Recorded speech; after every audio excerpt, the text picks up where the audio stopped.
There's a ton of great nerdy TV out this fall, from the new Star Wars live-action Ahsoka show to the epic journey of the Wheel of Time. The Lorehounds have got you covered with full recaps, deep discussions, and answers to listener questions. Search for the Lorehounds on your favorite podcast app, including YouTube and Spotify, for a fire hose of science fiction and fantasy. Or head to thelorehounds.com to join the conversation via our contact form or our Discord server. Whatever you're watching, we'll be there as your guides to great TV.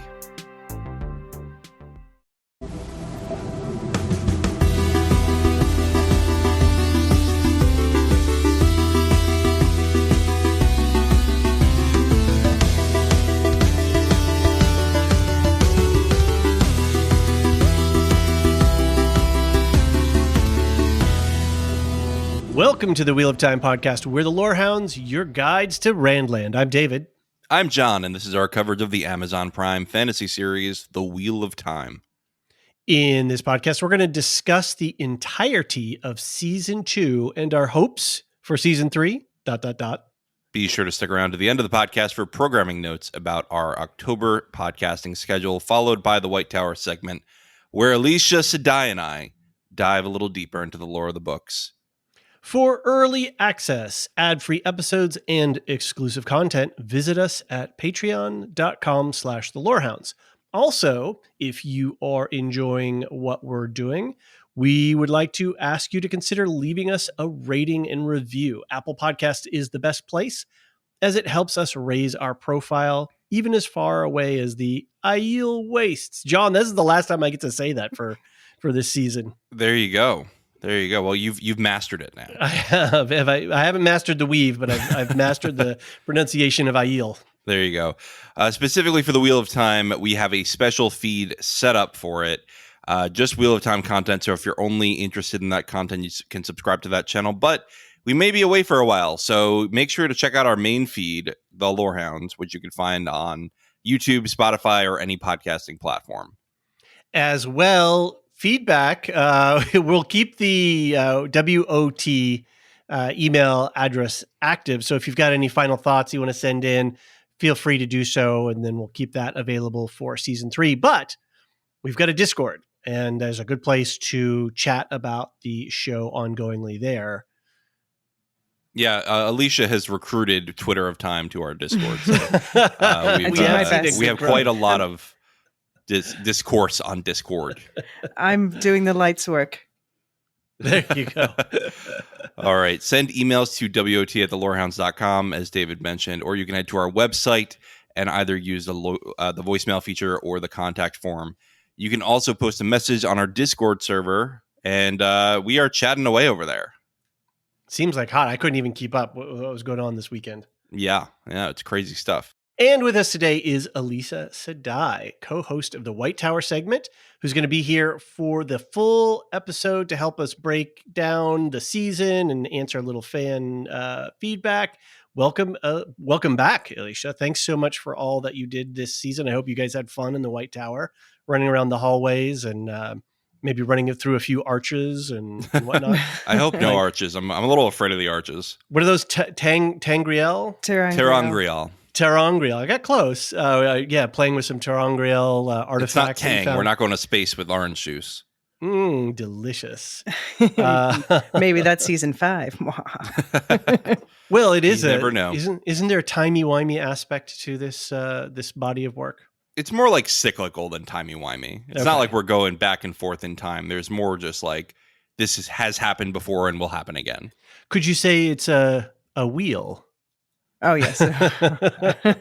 We did get a taste of the mirror world, so that's more like, it's not really a multiverse like you're going to see in Marvel or DC, but it's a multiversal aspect that will be further explained in future seasons. Mirror, well, there's dreams and there's ways, there's future and past. Okay, I'm just going to buckle up. At least I got Loki. All these things shall weave together. They will at some point. Yep. All right, I think it's time for some general thoughts on the season. How about we start with our guest, Elysia? Yeah, I mean, I'm very enthusiastic about the show in general. It's my favorite story, and I love the adaptation. It's my favorite show, so I just love all of the just layers of everything. You know, I have a brain that craves complexity, and the show delivers. We have a lot of political nuance, and complex characters, and just a really nice balance between politics, drama, and spectacle. I think it's a great one for puzzle lovers. And you know, if they say that a story is only as good as its villain, this has some of the best, most iconic and original villains on television. And the action scenes, for me, that's not usually my favorite part. I get bored during action scenes if I'm not emotionally invested, but they manage to do that. And it makes it fun for me to like watch and actually rewatch them, which is something I rarely do. Yeah, I love the musical score, John. I know you disagree, but we got feedback on it. Yeah, I mean, I love Lorne Balfe in general, and I think what he's done here, it is a mix of, you know, it blends into I can say this name, Tchaikovsky, in my head. Yeah, sometimes you can hear it clearly in your head. It just doesn't come out the mouth hole. No, I have a Swan Lake in my head all the time, and it starts to like blend together with the theme of Egwene in my brain, and it works so well together. And I think that's perfect for the Wheel of Time, because it is about, you know, it's, as David was saying, this cyclical past and future coming together, and how, you know, it's not our past, it's not our future, it's both. And of course, I have to say the costumes have also been just extremely superlative, original. Sharon Gillam deserves so many Emmys. I will say, though, that the show needs maps. I wish that they would just borrow from Rings of Power on that. Just do the map transitions. That was good. That was good when really they did that. They just panned the camera over the map. Yeah, it definitely needs geography. I got really lost several times in the season. Yeah, and I completely get that. And that's one of the great things about like the books, you know, is I'm always flipping back to, I even have like a permanent tab open on my phone that's like the map of this world. So and you're a hardcore reader, right? Yeah, exactly. Keep track of things, so I can picture it, but I understand when people complain that they can't. And yeah, this is just the beginning. Like, you know, just like the books, this is just getting going. And season 3, I think, is guaranteed to be even better, just knowing the source material and just seeing how they've moved all the pieces into place so far. So very enthusiastic, not saying it's perfect. I have my quibbles, but for me, it's my favorite show for sure. I was just going to add that I'm currently listening to the audiobook of book 4 because I'm excited for season 3. And I honestly forgot how packed that book is. Yeah. There is a ton in there. And they basically said, Rafe Juskin said, we're going to do a faithful adaptation of book 4 in season 3. So I'm really excited to see how he does this, because there's like 3 interwoven big storylines in that book. Yeah. And 3 big climaxes. Like, you could have 3 finales and I would be happy. It's interesting that you say, did he say adaptation? Because isn't he the guy who said inspiration versus adaptation is a No, is a that thing? was Brandon Sanderson who wrote the... I keep forgetting that. I can never remember. He wrote the last Sanderson. 3 books. That's right. That's right. Yeah. No, Rafe did say, you know, we want to do a pretty straight adaptation of book 4 for season 3. Yeah. Wow, that's setting some expectations for folks. Yeah, definitely. And it is very, like I said, like there are 3 huge, like big set pieces that I think you could devote an episode to each and it would be awesome, or you could interweave them. I think they're going to start in the same location that they start in the books and just combine, because they didn't do the end of 3. So I think they're going to combine that with the start of the season. And well, we haven't even been there, right? But we've kind of. We've seen it in the background. Yeah.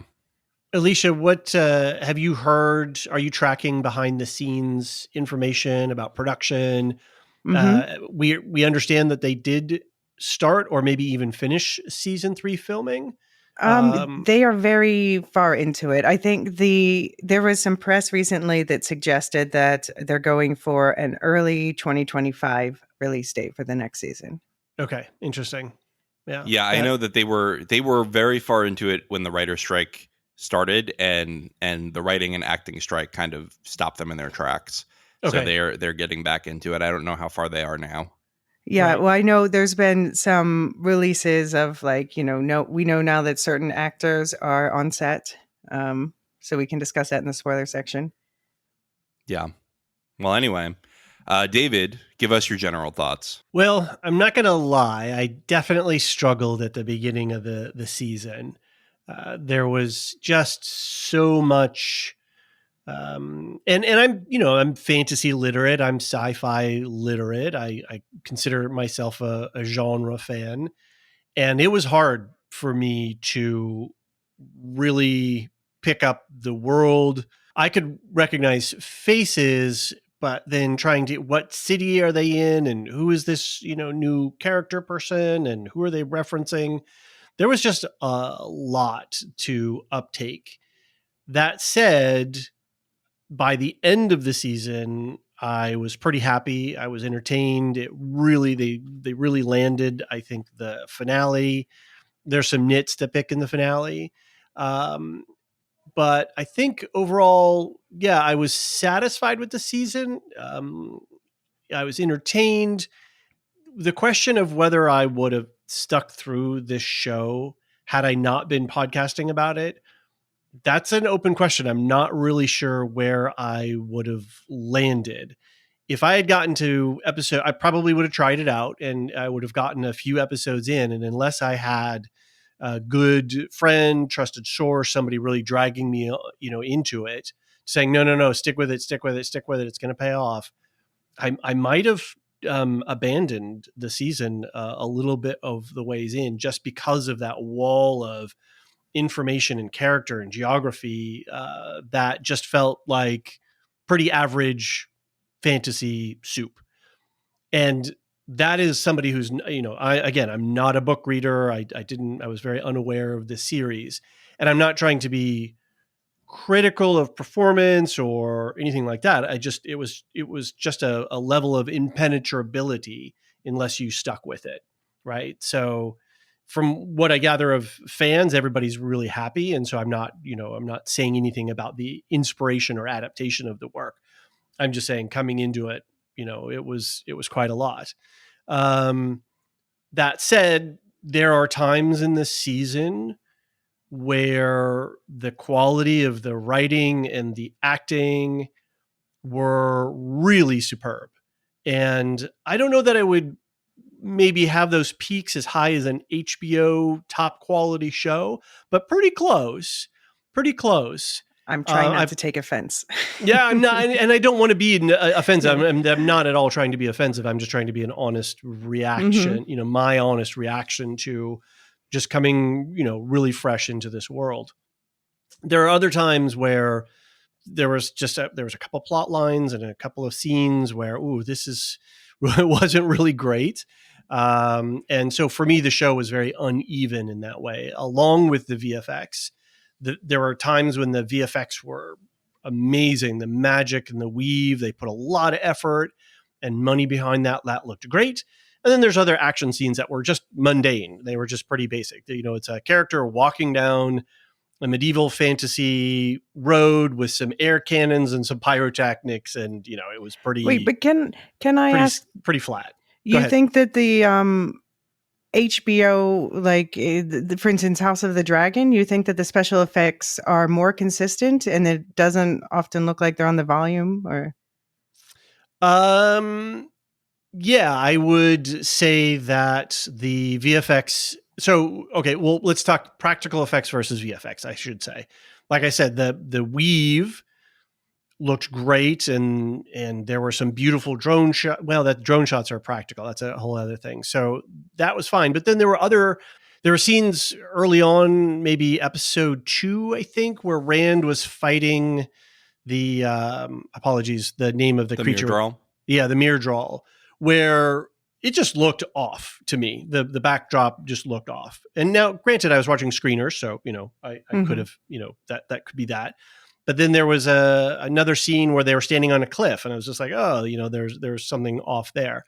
And then some practical. The fight scenes all seemed pretty good. We didn't get that many overall, but the choreography was great. But then, like, Lanfear walking down the town street, the 4K, and just sort of air cannons and pyrotechnics. It wasn't Which is bad. funny because that's one of my top moments of the season. I you loved serious? that. I loved it thought too. it was amazing. Yeah. And I noticed no problems with it, honestly. Yeah. I'm not saying that there was a problem with her walking down the street and it's the air fine. You cannon's can fired. be the role of the cranky old man. And I'm not being cranky. I'm not trying to be cranky. I'm just trying to be an honest. Honest assessment. I was just like, oh, it was mundane. I'm not criticizing that scene. I'm just saying it was mundane. It was average. It wasn't extraordinary. I guess I just like. Whereas seeing Rand weave the magic, that was extraordinary. That was beautiful. Right. Anytime anybody used weave, it was beautiful. And I loved it. I loved the way they mixed the colors. I loved the way that it wove around them. Physically acting and actually, when Rosamund Pike was sending off her torpedoes, the way that she was holding her poses, if you didn't have the weave, it would just look ridiculous. Just somebody standing there doing these like weird, sort of contorted poses. Which is funny because none of the people who can't channel, actually, I should say none of the women who can't channel, and none of the men at all can see those weaves. Right. So if you're in that world, you can't see anything. You just see Moraine squatting on the beach. Yeah. Yep. So, and again, I don't want to sound like I don't want to harsh anybody's vibe. I don't want to yuck anybody's yum. No, I'm just talking about my personal response to the show. And for me, it was uneven. Right. There were times it was amazing. And then there were times where I was just like, okay, it's fine. It meets expectations. But my only objection was to saying that HBO is better, because I think that HBO has exactly the same sorts of sins where, like. Fair enough.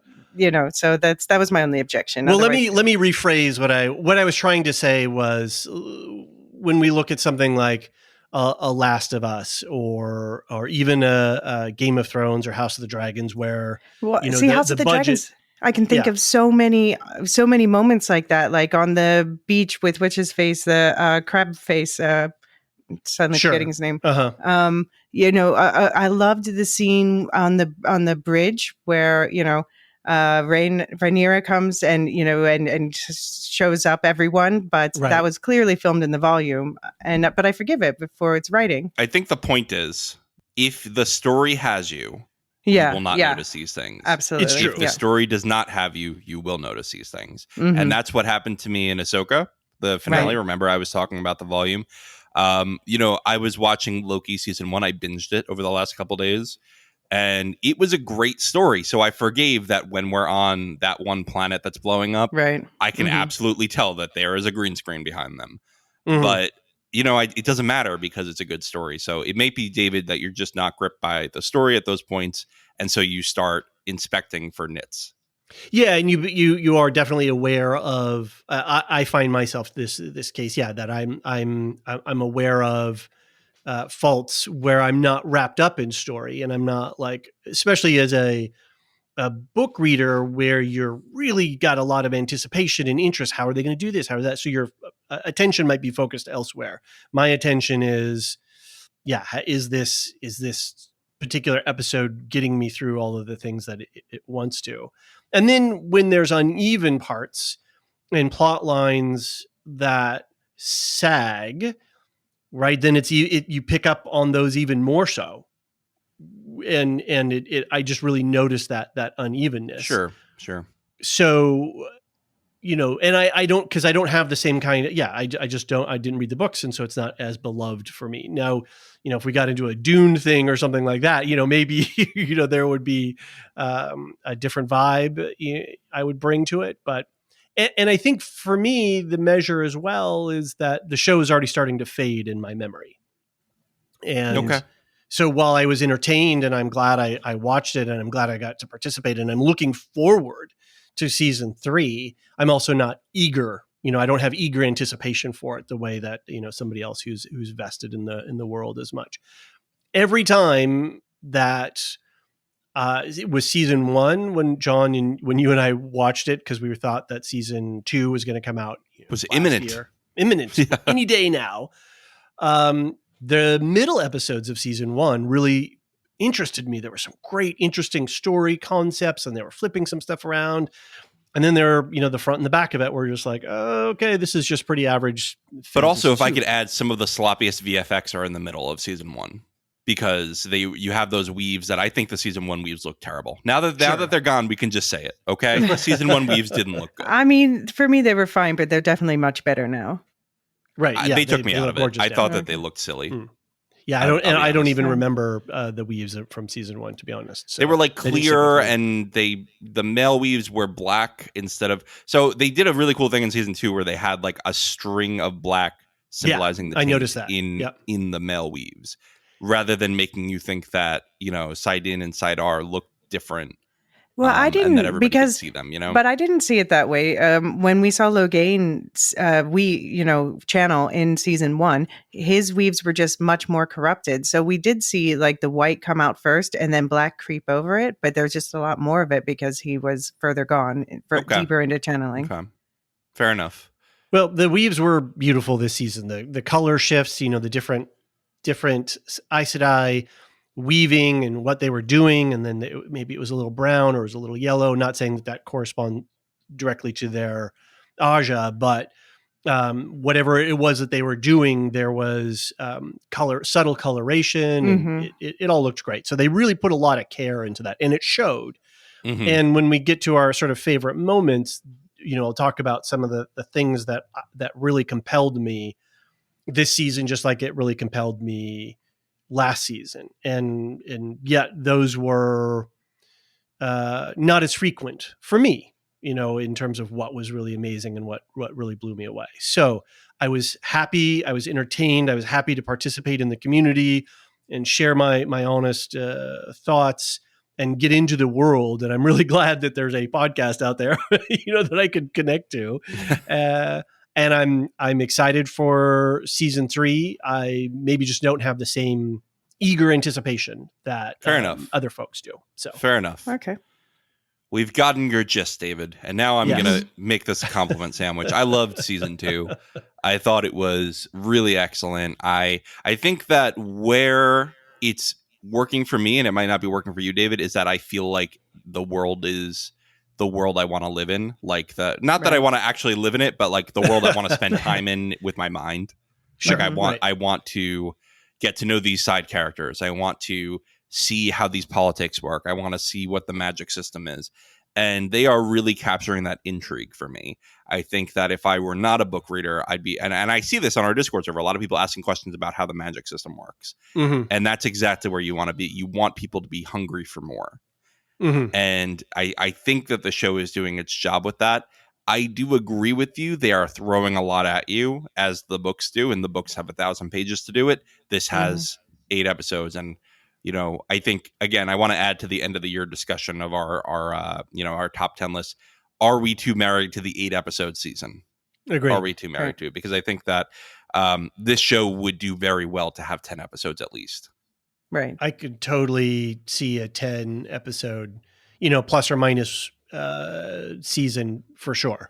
There was a lot that was compressed and compacted in. And that's, I always feel too, when you've got a big show like this, give it the space and the room that it needs. Why? I don't understand sometimes the programming decisions, but that's why I'm not a programming executive. Right. And I don't blame Rafe, and I don't blame anybody in production for that, because I don't think it's their choice. Well, he wants more, obviously. Episodes, right? Yeah. No, Yeah, clearly he fought for more. Right. Yeah. Mm-hmm. Yeah. And we got longer episodes this season. That's true. And I think part of it is we saw in the writer's strike and their demands that the 8 episode season seems to have been pushed as a way to pay writers for less time. Mm-hmm. And it's been sold to consumers as this quality over quantity thing. Right. And I think going from 22 to 12 or 10 was a quality over quantity thing. That makes sense. Right, and that has a lot to do with advertising. Right, and that had a lot to do with advertising models as well, and what are the live audience sitcoms and things like that. Yeah. So it was a completely different structure where we have a real narrative structure now when you're not so dependent on advertising and that model of television that we had before. So I don't care if it's 6, 8. Well, we're litigating the end of year podcast question here. I don't care how many episodes it is, as long as I feel that you are telling me the story that you want to tell. And I think that they did. I think season 2 delivered on the story that they wanted to tell. I feel good about that part of this season. Absolutely. I feel like season 2 contained what it needed to contain. Could it have gone a couple episodes longer to let some character storylines breathe a little bit more, I think I would agree with that, if that's what you were saying. Just one episode entirely of Land training Rand on the sword. That's all we asked. That would have been dope. I would have been down for that. Keep a bottle episode. Have a fly run around the world. We'll go great Breaking drone Bad. shots of them standing on a cliff, Right. doing katas and whatnot. Wait, I think we've seen that before. So, yeah, I think that in general in this world, you've seen, to borrow from the Aiel and a wink to book readers, a fifth of the fifth of this world. I think Right. that you will start to feel more comfortable as the show goes. I think even as an early book reader, you're a little bit lost in the soup of it because there are so many roles that Jordan is going to reinforce over time. And he's going to remind you, okay, this is how channeling works in this situation. This is how it works here. Here are the limitations. And then he builds on it slowly.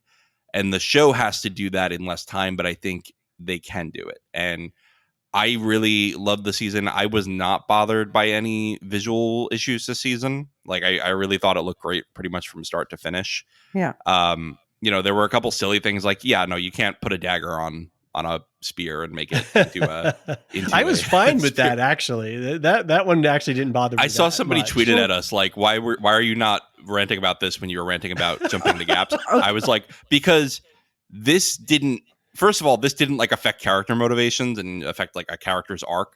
And second, I was into the story in this, right? Like you notice things more when you're not into the story, when you're not sold by the plot. Someone had good headcanon for that. They were like, well, if the knife is just obliterating everything in its path, then it faces no friction, so it'll just stay like that. That's good. That's good headcanon. I like that. That's pretty funny. I would also just put, I kind of headcanoned it that Matt, growing up in a village where, you're improvising things all the time and fixing things in that way, that he had some degree of skill and knowledge to do that. So, and then maybe combined with Elysia, your point there, that worked right in tandem. Anyway. Sure. But yeah, I think that they did everybody's arcs justice. I think that they moved the characters along in their development largely. I'll talk about my favorite moments in a minute, but I just wanted to say great job in this season. I thought it was 10 times better than season 1. I thought that it was significantly better than the Rings of Power. I thought that this was just a better done show. Mm-hmm. And I hope that Rings of Power can learn some lessons by the way that here's what I think that this season did right compared to Rings of Power and compared to season 1 of this show. Instead of making a deliberate effort to make this a new thing, they added things where they needed to, but they captured iconic book moments that made people fall in love with the series in the first place. Because there's a reason people love The Wheel of Time, and a lot of those reasons are the big set pieces. And this show in season 1 seemed to make a point, and I know Alicia's going to disagree with me on this because she likes season 1 a lot, but I thought that season 1 felt like it made a point to sidestep a lot of them, replace all the dialogue with their own thing, and just really avoid paying homage to the books in a way that felt almost like dismissive of the books. And I didn't like that disagree. At all. You're right. I disagree because there are a lot of iconic conversations and moments. But anyway. Well, anyway, I thought that season 2 did a much better job at taking those big set pieces and making them happen. See the finale, and it did the Jordan thing. And I said this in the season 8, the episode 8 recap, but Jordan does this thing where he lines up, he loads the bases, and you're 50 pages to the end, and you go, he's not going to be able to finish this up in time. Mm-hmm. And he goes, watch this. And then he just knocks it out of the park, and everything just happens all at once. And it's amazing. And you get this adrenaline rush, and it's just so satisfying. And this show did that in this finale. And in a way that I was worried after the season 1 finale. And after, I think I saw this before I saw Ahsoka. But the Ahsoka finale felt like it was set up for a great finale. And it didn't execute well for me. But this show felt like it did really execute well, and I'm really happy that it did. I'm very excited for season 3, if you can't tell.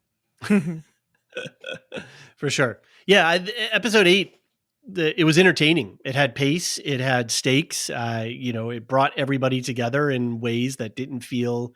I didn't feel the hand of the writer. Everybody got to the same place in a way that made sense. And it packed a lot of energy, and was very, very entertaining. So Well, cool. I think that we can move on to our favorite plot lines or moments. I snaked the order here, so I will start with my favorite moment so that I can just keep on my train of thought. I thought that my number one plot line was Nynaeve's arches. I thought that that was done incredibly well in tandem with Leandrin. I thought that they did an amazing job bringing Leandrin to life and making her a lot more in depth than the books. I think that they developed her really Right. well. They added some interesting motivations. This is an example. I think of in Game of Thrones, the best thing that D&D did that was not in the books was the Arya Tywin conversations, and this was that for me. Right, it was adding all this interesting dialogue that feels like it's in the lived-in part of the world, but is not from the books themselves. Like Leandrin barely talks to Nynaeve in the books, but they added this whole complexity that plays with sort of the anger within Nynaeve, like let the hate flow through you, but also but also gives Leandrin some depth and humanizes her in a little bit so that she's not the cartoon villain she is in the books. So I would say Leandrin and Nynaeve were my two favorite plot lines in the show. How about you, David? Elysia, isn't Leandrin one of your favorite characters, or at least one of your favorite actors this season? I mean, I know you have a lot of favorites. I wouldn't call her a favorite character. Well, she's probably, she gets the biggest like glow up from the books. She becomes much more interesting in the TV show than she is in the books, and I think that Kate Fleetwood plays her masterfully. Makes her much more interesting to watch. It makes me much more excited about her storylines. I have to agree, John. That story plot line was really good, and that conversation again was one of those moments of brilliance in the show in terms of learning, having these great character moments. I was a little left confused, not confused. I shouldn't say that. As I was thinking about our podcast today, what happened to her? Where is she? What's going on? Right? It was one of the storylines that they didn't. She'll be back. Up. She'll be back. Oh, I'm sure. She was last seen in Kyrian, so she's still there. Yeah, I guess. I think again, this is a slow burn story. You gotta give people a chance to do their thing and come back. People will disappear for books at a time and then come back to be relevant. Right, so right. And I didn't miss her. I was just thinking about it now. Yeah, what did happen to her? So yeah. But yeah, she's cooler in the show than in the books. I'm honestly excited to see what they do with her in the show. Nice. Yeah, sure. And I'm glad that they didn't kill her off yet, which is a weird thing to say about a villain. Well, I think that's one thing that the show is doing well in general, is that they're treating especially all the Dark Friend social folks. There's reasons why people choose to do this. It's not just to twirl their mustaches. And I think that's an interesting aspect of the show. All right, David, what was your favorite plotline or moment in the season? Or you can give a couple if you want. Yeah, I did a lot of thinking about this when you sent the outline, and we started planning for this. And I think on reflection, the two, I guess they're very related, and you could even throw in a third, which would have been the conversation with Nynaeve and Leandrin. All three, I guess, of my favorite moments are these one-on-one character conversations where we learn about the characters. They have these great moments where they're telling us not only about the world, but about themselves, and as well as giving us some real depth to what it is that we're watching, that takes that story to the next level for me, to be a little cliche about it. So the first one that really interested me overall was everything to do with Moraine and her sister Onvir. I thought Lindsay Duncan brought so much sophistication and class and a different vibe to the show. And every time we went into House Damodred, and the costuming and the visuals, the way that they set up shots, it felt like they really took a lot of care with that storyline. The conversations between Moraine and Anvir really were illuminating and told me a lot that I needed to understand about Moraine, even though a bunch of it didn't pay off in this season. I am expecting it for, future development of Moiraine. The whole big sister, little sister thing was a really great setup. And the fact that little sister was actually a power player, in their area was a lot of fun. The plot for that subplot had no magic in it. Even with the nephew, he was a dark friend. He was at the Dark Friend Social or whatever, but he wasn't doing anything. It was all very mundane. There was no weaving. There was no, fate of the world is in the balance type of stuff. So for me, it served as a nice break. I could settle down for a minute and just watch characters having interaction, all of that family drama woven in. You get a mini episode of Downton Abbey, Totally, it's great, 100%. Which I'm not averse to. I'm open to that kind of stuff. So sure, cool. So I've got another one which we can talk about, but if you want to weave us around our multiple, let's talk about that quick, because I think Elysia has suggested that they may be giving another character's plotline to Anvir later, because she's a show creation, right? But I think there's a lot more you could do with her, and it would be a waste to not bring her back. Right. I mean, she was named in the New Spring. Moraine has two sisters. One of them is named Anvir. But yeah, she was not featured like this, and I think they're slotting her into another character's role, which I think is interesting. Because in season 1, the stuff that really got me the most interested in the world and in the story was off-book stuff. When with what happens when a warder dies, but that's not off-book. That's an intrinsic part of the world that they just had to condense to explain in this way. It does come. They took it from later in the books, right? Mm-hmm.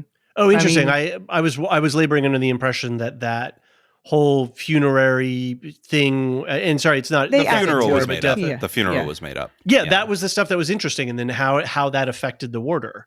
Well, that's from the book. How it affects the warder is an important thing you need to understand. The depressive stuff. Mm-hmm. Okay, well, it felt the most rich to me, and I guess I was under the impression that was off book. So yeah, it's so I think that plot line, like the names of the characters who die, this and that's made up, but that's because they took it from. Oh, sorry. Go ahead, Elysia. No, they were characters in New Spring in the in the prequel. I don't know what New Spring is. I forgot about that. It's the prequel. Okay. Was that Sanderson or Jordan? Jordan. Okay. Jordan would have written more prequels. He had planned to write one about Tam, Rand's dad, and he just died before he could do it. Right. Yeah. Yeah. Should I talk about my other favorite moment, or do you want to go ahead? Yes, go ahead. The conversation between Lan and Evo was, I think, my absolute favorite moment, which is really interesting for a fantasy show with action and magic and intrigue and all of this stuff. Just two characters sitting down and having a conversation that not only illuminated for me deep motivations of the characters, but also illuminated, it told me something about our primary world and how to think differently about the people that I meet in my real world. I'm a double Gemini with a Virgo rising, so I'm a chatty person, right? I'm all about being out in the world and interacting with folks. And so when I encounter somebody like a Lan or an Evo who are quiet and more considered in their thoughts and aren't as surface engaging, maybe, it's a confusing. It confuses me because I'm like, oh, where is this person? What are they thinking? Or what's going on in there? And that conversation explained to me so much what might be going on for other people, and it illuminated that little interesting aspect of life where, there's probably a lot of conversation happening in that head, and then that person's wrestling with things and working on stuff. Just because they're being quiet doesn't mean anything. I shouldn't assume anything about what's going on the other side there. And so that conversation moved plot, it moved character, and it gave me something real in my world that I could take away. And that when the show was doing that, regardless of if it was Anvir and Moraine or Leandrin and Nynaeve, or in this conversation, or Elaine and Egwene, when we had those quiet moments one-on-one, and this is a failing of so many other shows because they're trying to move plot, right? And there's big motion going on and we've got to get to these set pieces. Taking a minute to put me in one-on-one, with the characters, to have that kind of conversation is so satisfying on so many levels. And so I really applaud the show for hitting all of those. And then this particular conversation sort of really is the cherry of the bunch of them. Well, cool. I'm glad. Yeah, I agree with you that the failing of a lot of big fantasy shows is that they are more concerned with the big flashy set pieces than they are with the intimate moments. Right. It was something that Game of Thrones showed us in the earlier seasons how to do right, and then in the later seasons it kind of forgot how to do it, and that was the issue with the last season. I think was we had I can't remember a single little moment like that we had. Maybe a little bit with like Jaime and Brienne, but like most of the last season was really just here's a big battle, here's another big battle, here's a big battle where we forgot to turn the lights on, and it's just a lot of stuff like that. But yeah, I take your point well. His uncle, right? A really important character moment, but it's wrapped around by this life or death circumstance. Right. Well, you've got to carry on. You've got to, move forward. And then, there was some weird thing where he's now this ghostwriter person, what have you, half dead, half whatever. There was a lot packed in there, and yet it just served as a little fulcrum to get us from one point to the other. In this show, they stopped the world around us. We went, and I didn't feel like the world had stopped, but that's kind of what happened in the storylines. They zoomed in, quieted everything else out, and then two characters had a compelling conversation that gave me a lot of depth and richness as to what the original author and what the showrunners and the actors are all trying to do, taking all of this complex stuff and putting it in, and that really humanized the show for me in a show that is overblown with magic, not in a bad way, but I'm just saying there's so much magical stuff going on here that to ground me for a moment that, yeah, these are real people. No, they're not real people. They're real people, whatever. You know what I mean? Right. Yeah. They're people with motivations and all kinds of complex things going on in their head, and I could connect to that. That felt good. Well, cool. Elysia, I think you're up with your favorite moments. Doviandi Setovia Saigon. I am impressed. That's what's the translation? Let the dice roll. It's time to roll the dice. Oh, it's time to roll the dice, right. Matt in general was an absolute highlight for me. Wow. Very cool. Yeah, he's one of my favorite characters in the books, and I know we disagree. I love the new casting, and it was cool to see this character really start to come to life, and also just what it shows about what I think is core to this, where we see the characters constantly tempted and being told there's darkness in them, and seeing them fight against that inner darkness is one of the things that I think makes this story connect with so many people. I don't know who's disagreeing about Matt. I'm not. Well, I know that John prefers the previous casting, but okay. Yeah, I mean, I prefer Barney, but I think we're never gonna get him, so I'm here. You know what I mean? Like, I'm not gonna go like compare him to Barney in season 3. I just figured this one season where he's brand new, he's gonna get a little bit comparison. That's fair. That's how you feel, and I didn't like Barney, and so for me, Matt is like, yes, finally, we got it. Interesting. Okay, but just the whole Heroes of the Horn thing, it obviously it could have been bigger and more, and I do hope that Rings of Power shares more of their budget. But it was a fair point. It just gives me such a high whenever I watch that scene. The only downside was like, I don't know, that doesn't seem like Brigida to me, but it's been confirmed that was only a stand-in, so we'll get a real casting later. It's the blonde archer, David, just so you know. Yeah. Okay. Her name's Brigida. Right. Yeah. And which makes me wonder, like, of course, can you just look like any of your lives in there? Because Uno looked obviously like his most recent life, even though he's someone who I think is somebody else, as you know, John. I think he's a hero of the Horn from the books. And I just think that arc for Uno also just really worked for me. So that came together in that moment. It's just a good way to include a really beloved character who, there's just not enough space to develop all the characters the way that we would like. And, Ingtar, for instance, got the short shrift on it. And Uno, this is a way to give him a significant role, but with limited screen time. Quick side note on the Ingtar thing. After John filled me in about his character arc and the piece that was missing, that makes me a little bit more sad, even because I thought that actor nailed that role. He had the right kind of energy for what what was being described on screen for me.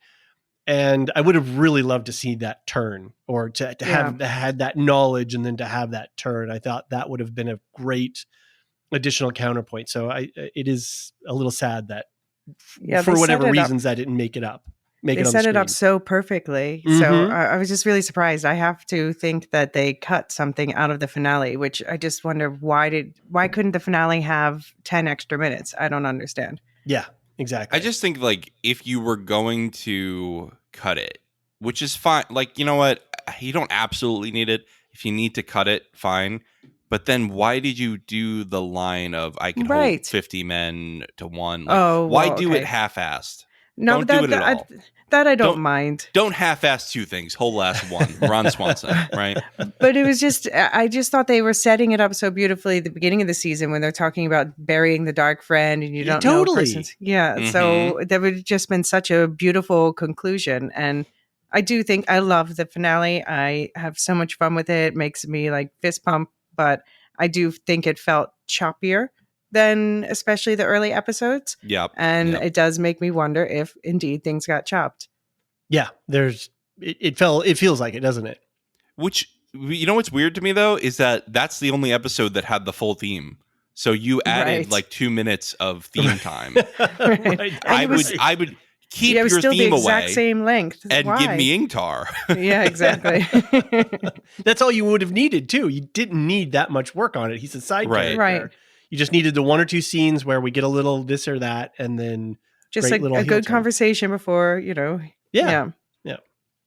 And on that missing pieces thing, the fact that we didn't get any story about how the horn was actually delivered. Well, we got feedback on that. We did get information. We just missed it. Yeah, but I know when it was, but it's huge. It's a huge missing. I mean, I rolled with it. It's fine. Yeah, fine. There's a line by a character, but man, a whole piece missing of how that actually transpired and how you wanted a heist episode, huh? A couple of scenes, and I think this goes back into why 8? Why not 9 episodes? They could have, could they have stretched, or why not a supersized finale? Yeah, why couldn't it be a feature length finale? Yeah. Shrug emoji. I mean, plenty of shows have done it now. What happened? Mm-hmm. Yeah, I'm very confused when streaming shows don't do supersized finales when they need to, right? Like Stranger Things, all over the place on episode length, and it worked, right? I think it worked. Mm-hmm. The Last of Us, completely same thing, all over the place on episode. We spent a bunch of podcasting time too going, oh, well, this episode was this long, and that episode was that long. What does it mean? Doesn't mean anything. It means that the story writers are doing what the story writers want to do to tell you the story that they want to tell. I'm going to posit up conspiracy theory here. Prime is apparently adding ads to their service starting next year. Yes, and you're going to have to pay $2 a month or $3 a month, something like that, to get ad free still. Interesting. I wonder if they want to make it uniform on episode length so that they could sell it in blocks easier to advertisers. That will be, that'll be what it is. I don't know how to, we'll see if it's all like just over, because this was an hour and 6 minutes for the screeners, and then I noticed it was like an hour and 9 minutes for the final that had like the extra credits at the end with the translations. Right. Right. I just wonder if it's going to be like, okay, we have hour-long episodes. You get 3 or 4 ad blocks. We could sell them to you in this amount. Yeah, it's easier to do that than say, well, this episode gets 2 ad blocks and this episode gets 5. There was just an interesting podcast out the other day, The Town, which is one of the Ringer titles with Matt Bellany. They talked in depth about this new model that is being pushed out. Everybody's raising prices and to get ad-free to have an ad-free tier with a higher price, and then having the lower tier price with ads. And it turns out they make more money on the lower tier with ads than the higher non-ad tier. It's cable. It's cable, guys. We're cable. We're paying on both ends. We're back. And then everybody's like, oh gosh, what's the tolerance? Well, my tolerance for unsubscribing is when everybody is whacking me and I'm paying $1,000 a year, versus, 6 or 7 that I was paying before. And even that's eye-popping. Right. I'm going to start unsubscribing, I'm going to start churning again, Right. Anyway, that's a different podcast. I just canceled a couple of subscription services myself because I was just like, I'm not watching anything on this. And it's just going to start to be that. And I don't know. The problem is you can't even go back to cable because cable is now a cesspool of content. Like there's just nothing left. It's just nothing left. No. So, and if you tune in, you drop in on a channel, it's more than likely you're going to be right in the middle of the ad block. Right. Yeah. I mean, I think episode. that the problem is that streaming successfully killed cable. Killed premium cable content, and now we are stuck with our just desserts. It's killing itself. It's an Ouroboros. Well, anyway, they're just going to find new ways to make money, and it's going to be to the detriment of content and audience, enjoyment. So, what's the rule in Las Vegas? The house always wins. Well, this is a cheery podcast. Yeah, right. That's another thing you like. So another thing I liked, softly, softly from the shadows. I was so excited that my favorite Forsaken showed up. The spider Forsaken. Yeah. Yeah. Mogedion, Moggy for short. And so I'm definitely thinking a lot about the finale still. But I just think this is an excellent example of, we've seen the most unique villain so far. And once we get the rest of the Forsaken, it's going to be such a shit show in the best possible way. I'm just imagining their meetings together, and I just can't wait for it. Mogedion, you can already see she's a different sort of creature. She's approaching things from a different way, and she gets some of the most interesting storylines. The bestie villains are gone. The loose Theron bestie villains. Well, just one of them. We are getting a different breed. Go ahead, David. Yeah, I was going to ask Elysia, are there power rankings for the Forsaken, or are they all pretty much in a band? No, I mean, Shamiel was like the leader of the Forsaken, so there's a power vacuum there now. And they definitely have different like strengths in the power, and also some of them are more assertive than others. I think if you look at strict book lore, Rand, Ishamael, and Lanfear are about equal in the one power. Okay, is that right, Elysia? I actually think Lanfear is slightly less than we think of, but I don't know for the show that it necessarily matters. I think we're just going to see more like the Forsaken are just super powerful, because I would be surprised that Mogedion could capture Lanfear like she did in the finale, quite like that, quite so easily. But she had the element of surprise, right? Exactly. I think that's the point. Is Mogedion is less powerful, but she uses her assets really well. Softly from the shadows, as Elysia pointed out. Yeah, she doesn't miss when she strikes, like she said. Right. Yeah. So I think we're going to see more of, that it's your sheer power level isn't the most important thing. It's how you play the game, to quote the Game of Houses. Lots of games going on. Yeah. Well, cool. I'm really excited to see more of the Forsaken. I know we have feedback on the Forsaken, so we'll get to that then. For now, I want to bring it down a little bit since we already complained about a lot of stuff. Really quickly, let's not dwell on this part. What are some things we think could use improvement from this season? that we hope that they'll learn from for season 3. Okay, well, I'll go first and just piggyback off of what David was saying before. Is that I think that the season 1 was better in looking at certain pieces of what looks to be background information, but is actually important Okay. world building lore. Like I was just rewatching. I did like a quick rewatch of the both seasons with a lot of it on fast forward. But one of the things I absolutely paused for was the Manetheren song and then Moraine's story on horseback.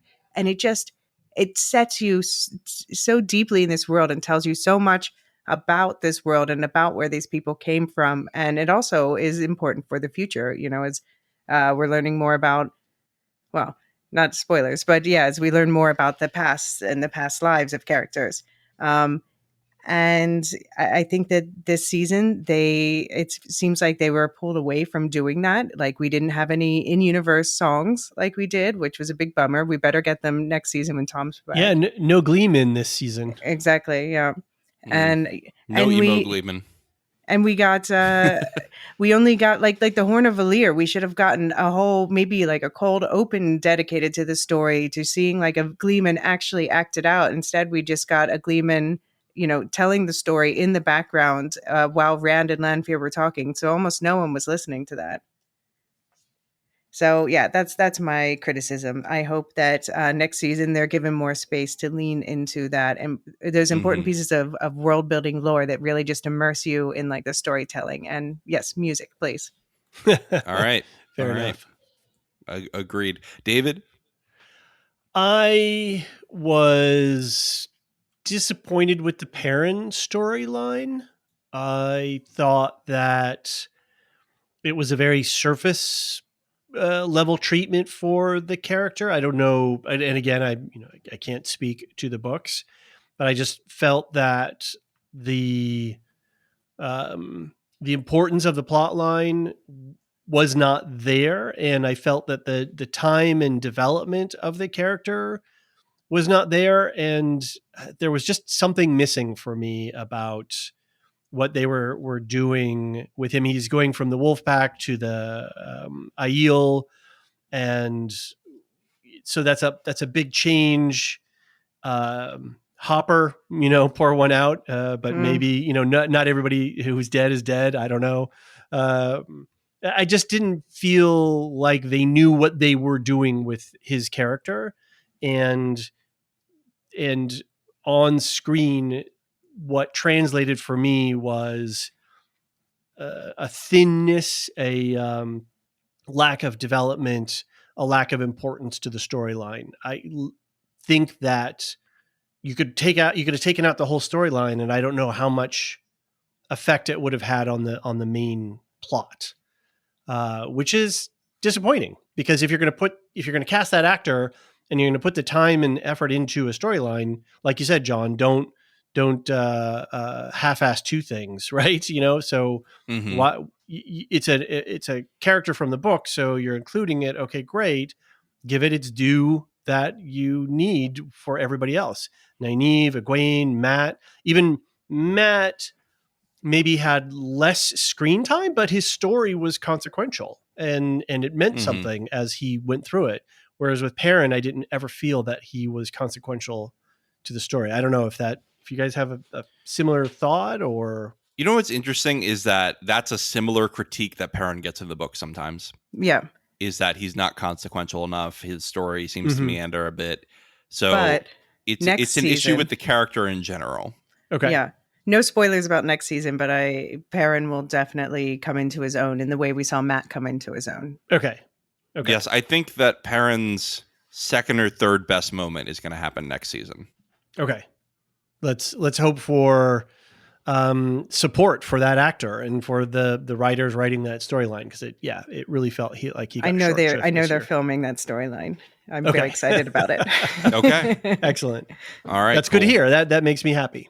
Okay, and John, what about you? Yeah, I'm gonna complain now. Yeah, I think that it's probably predictable what I'm gonna say. I don't want this to be the Rosamund Pike show. I think she's fine. I know that I have my issues with her performance of her portrayal of Moraine. I I don't think that it speaks to me like the book Moraine spoke to me, but she's fine when she's on screen.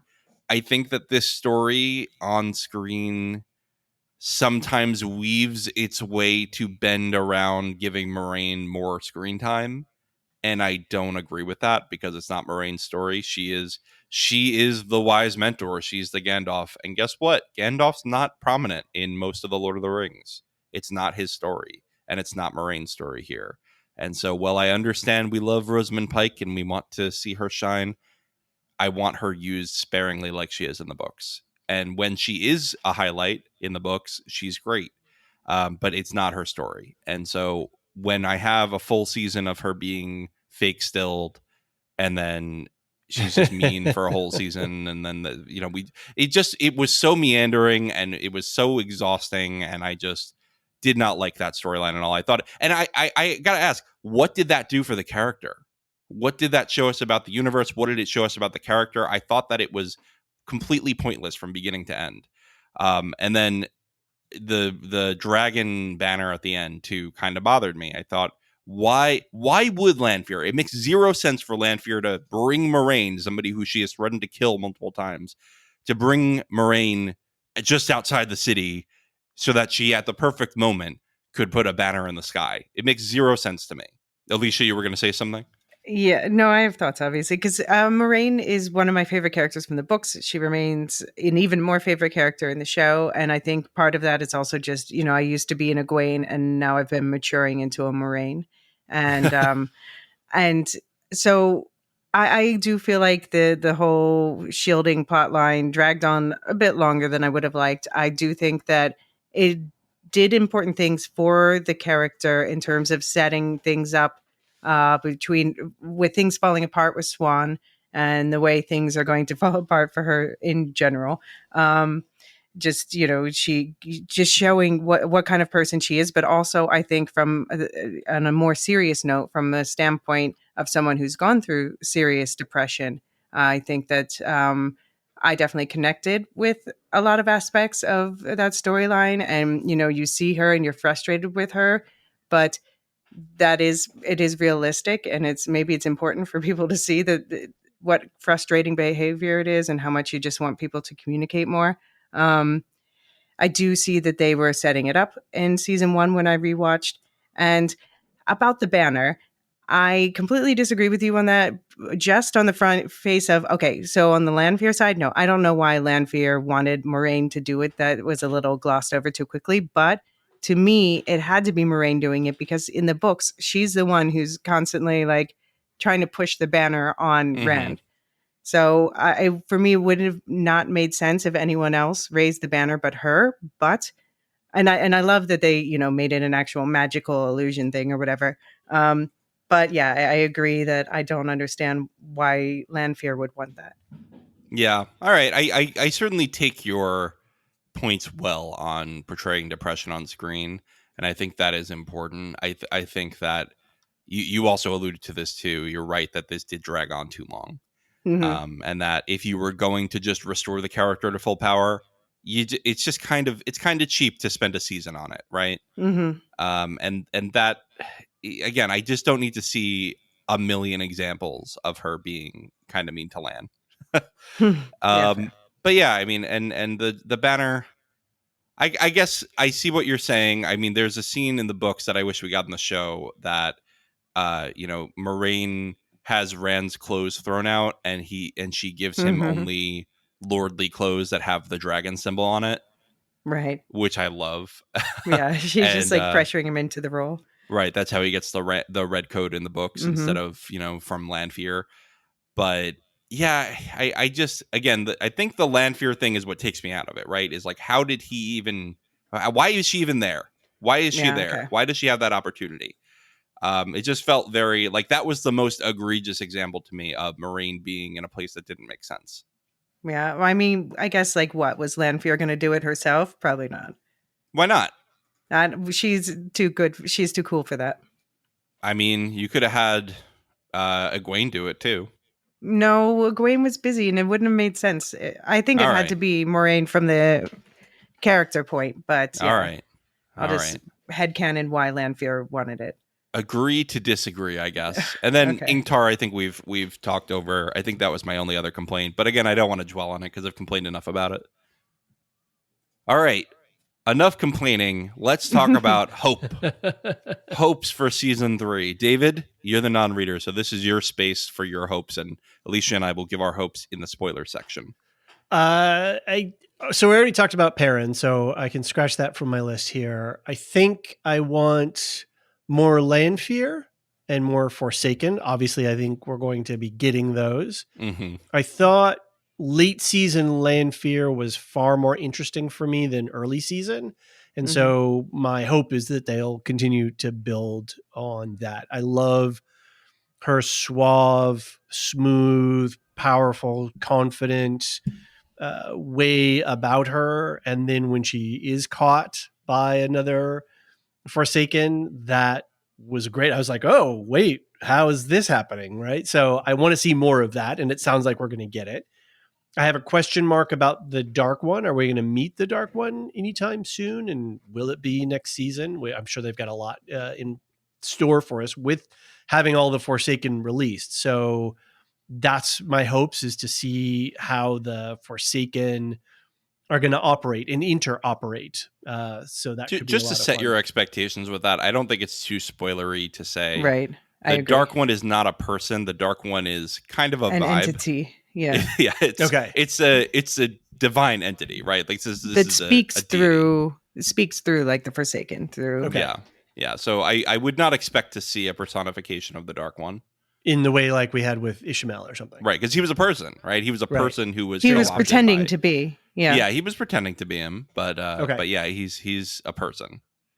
I'm hoping that Nynaeve is going to get out of her head a little bit. And even if she has to, if the way that she needs to access her powers is to Hulk out, then to be okay with hulking out and just do it.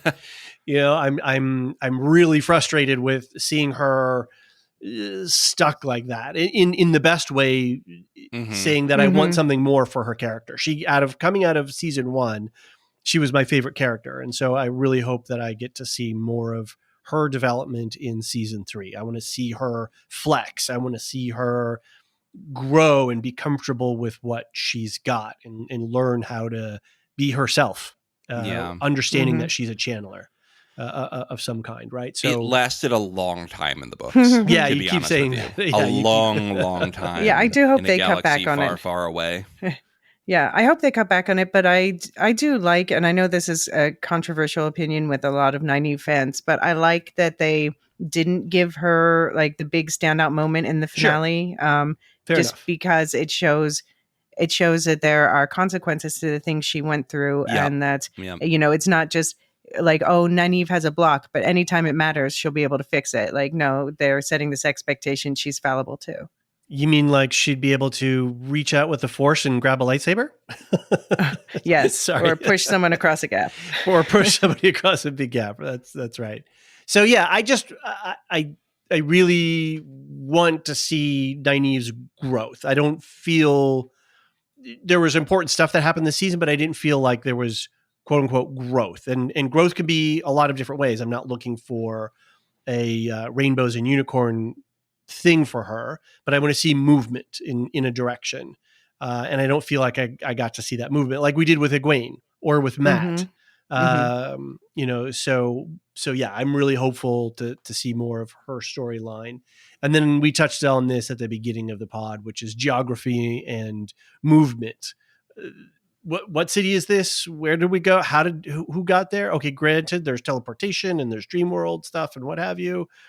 Fine, but I also felt that the signaling for me as a viewer was at times unclear, and that left me confused. So I didn't know, wait, was this a dream or was this reality? When Ishmael was glitching, okay, that clearly visually communicated to me that there's a dream thing going on, or there's something weird going on here, as opposed to other times when it was a dream, but it didn't seem like a dream. So geography and movement, I guess I would say I'm really hopeful that they're going to hear what folks are saying, especially on the geography front, and apply that. More maps.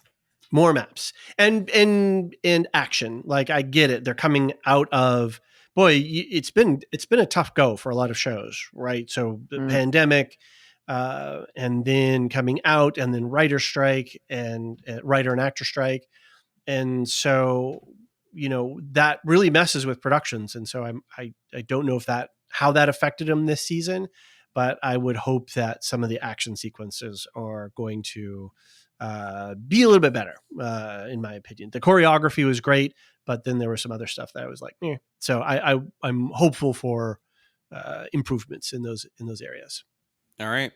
Very cool. I think we need to take a quick break. When we get back, we will head into listener feedback so we don't have to ramble anymore.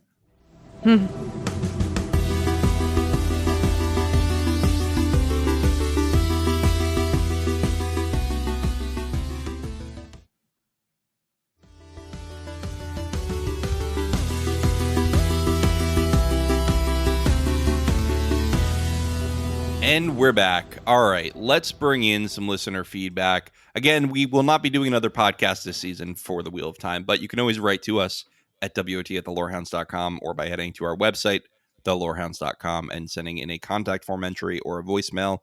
And of course, we have a channel on our Discord that won't be going away on the Wheel of Time, so check the show notes for those links. First up, we've got Ken L. Ken L says, gentlemen and lady, I'm going to add, thanks so much for your podcast and your format.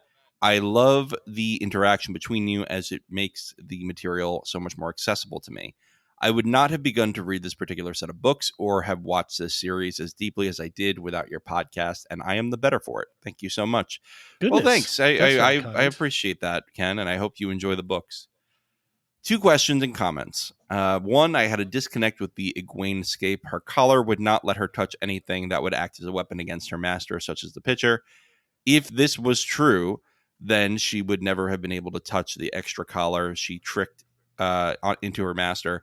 If the rules were clear, as you often said, this would not work. Elysia, I know the answer to this, but I'm going to give you the floor to answer this. I just want to interject that's actually a good question. I hadn't thought about that. So thanks for pointing that out, Ken. And yes, please, Elysia. So we talked about this a bit on the Discord, but basically the idea is that it has to be a weapon within Egwene's mind, and one of the key things of this terangrial is what the collar is that it wants to be healed by being around a woman. So it's a confluence of a couple things where Egwene, she's like, I'm not going to hit her with it. So it's a mental factor, and also the factor that the terangrial wants to cooperate with this and doesn't see it as doing harm. Would you add anything, John? I would say that, and we discussed this on the Discord, which is the interesting thing about that is that, so first of all, I will clarify, I believe that the way they phrased it in the show is that Rena said, she cannot touch anything she believes to be a weapon. Right. Mm-hmm. So if she can convince herself that it's not a weapon, then she can touch it. And the most interesting thing about this is that this means that Rena's indoctrination of Egwene helped collar her, because Rena was able to convince Egwene a little bit. Egwene was at least able to convince herself for a moment that women who can channel should be leashed. That this is helping the person she's collaring. It's not hurting them. And so she's been convinced by the indoctrination of Rena that she's helping Rena by putting the collar on her, and that it's not a weapon, and that this is the way it should be. And that is such justice, of the indoctrination being the thing that brought Rena down. So as a non-book reader, a lot of that didn't actually translate to me off the screen. Okay. I didn't actually think about the whole weapon, not weapon thing, and the way that the collar was actually applied didn't feel like an attack so much as I put my hand out there and, right. And I wasn't attacking. I wasn't going to hit you. I wasn't going to brain you with it. I'm just sticking it out there. And, but this idea of the inner mind workings of this, none of that really came off to me. But you didn't question it anyway, so I guess it works on a couple levels then. Yeah, that's right. It didn't. I didn't question. I didn't question it in the end, and so that's fine as well. I mean, I'm glad Ken noted it and wrote in. But yeah, so it didn't. It did not work. But there's obviously more there that didn't make it to me. Right. So, I mean, I would say that it is in line still, because you have that whole thing where she can't pick up the pitcher even when she's not going to attack her because she knows it's pointless, because in her mind she feels that it's a weapon. Mm-hmm. She believes it's a weapon in her mind, and until that's she's indoctrinated. Yeah. Right. And so she was broken earlier in the season, so now she can look at the IDOM and say, okay, that's not a weapon. Even if she wasn't going to hit her with it, if she believes that's a harmful object, if she believes that's an object she's going to hurt, she could hurt somebody with, even if it's a possibility, she can't touch it. So that means that Rena successfully convinced her, at least in some kind of subconscious of her mind, enough for Egwene to be able to touch it. Chilling. Yes, very chilling. It's cool stuff. We got another question from Ken. As just a starter in the books, I'm lost as to the 8 different Forsaken. Can you list them all for me? Are they the Dark Friends or something more else? I pulled up the Wikipedia article because I can never do these by memory. So in the books, there are 13 Forsaken, not 8. They've cut them down for the show. So here's the book ones: Ishamael, Balthamel, and Agenor, Lanfear and Osmodian, Belal, Ravin, Samael, Semiraj, Messana, Graendal, and Mogideon. And Demandred. Sorry, I left him out.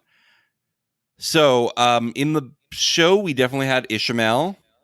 We have Lanfear. We have Mogideon we've seen. We had, who do we have name dropped? Samael. We had... And Graendal. Graendal was name dropped. So that brings us up to 5. Yeah, so 3 left. We think that it might be Asmodian. Just male ones, right? Left because of the way that they phrased something earlier. Yeah. If you look at the statues that Steppen was looking at in season 1, 4 of them look so unmistakably female. So I made a joke that one of the statues, it has a sort of nun, what do you call it? The thing on the head, the wimple? Habit?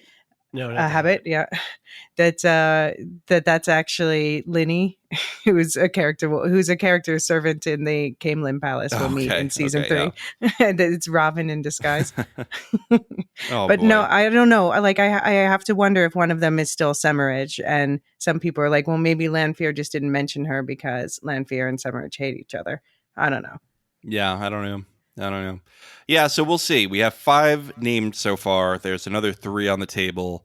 Again, don't Google this stuff, but you have the list that I just said. Do not Google. I was doing a little bit of internet searching today to try to, remember some details about the scenes that I had picked out. And boy, it's everywhere. You cannot pull up a search of any kind without getting some hints or snippets of future information. Did you? Yeah, I'm not even spoiled? kidding. If you type Egwene into a Google search bar, you will get spoiled. Don't do that. For a major plot point in the autocomplete. You don't even have to hit enter and you'll get spoiled. Yeah, no, I didn't get spoiled today. I was savvy enough to skip around and just not let my mind, keep my mind being a butterfly and not rest any too long on any sentence or phrase that it permeated. So I feel safe. And this other question, are they Dark Friends or something more / else? They are something more. They are leaders of the Dark One. They are the chief lieutenants, lieutenants, as they like to say. And they can all channel. Right, and they can all channel. That's a good point, too. So they what are was the opposite of the Justice League? Channelers. What is the opposite of the Justice League? I don't know. Suicide Squad? No. In the old comics, in the old DC comics, right? We had the Justice League, and then they had their foes, and their villains. Yeah. I'm a huge Harley Quinn animated series fan. What is it called? They have the Legion of Doom. Legion of Doom. That's what Legion of Doom. That's what it was from the old cartoons. Or you go Scott Pilgrim, the League of Evil X's. There you go. Yeah. All right. Next up is Lore Master and friend of the pod, Duve71. We have an email saying, "Hi guys. writing this the morning after the live watch of Revenge of the Sith, so feeling a bit punchy, but probably in a good headspace to be in for some reflection, as I also watched the season finale of The Wheel of Time the same evening. Just a note for folks to say that for one of our Patreon benefits is to we have some live watches, and one of the things that we're doing right now is a Star Wars Film Festival. We're doing all the films in chronological order. So next up is Solo, I believe, right? Yep, we're going to do Solo next. All right, as previously said, this show is a favorite of Mrs. Duve, Shelley, and due to family stuff, we couldn't watch it Friday night, so we settled down to some satisfying fantasy TV, and we were not disappointed. I'll do a quick episode 8 feedback, then into the season.